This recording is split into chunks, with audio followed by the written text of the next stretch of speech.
you come on the 4th, there's a very good chance you're going to see this thing going off. Our gun that we have is it's what's called a heavy 3-pounder. So it's basically an overbuilt 3-pound cannon, so it can fire over longer distance. So the barrel itself weighs about 373 pounds.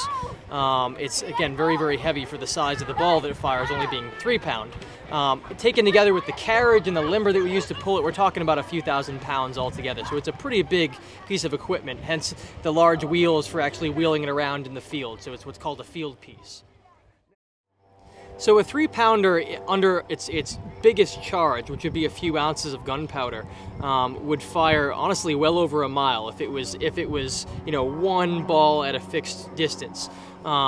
There's 2 different types of ammunition you can fire, though, given that it is a field piece for use against, in warfare against people you're talking about in the field. So you're firing either one round ball, which again is a 3-pounder, which is used for firing at more fixed locations. If you're firing at a large spread out group of troops, what you're going to use is something called canister. And canister is effectively a tin can that's packed with about 50 or 60 musket balls, and it's sealed off with a wooden plug, and effectively what happens is when you fire that, it explodes and turns the cannon into a big shotgun, so it spreads out.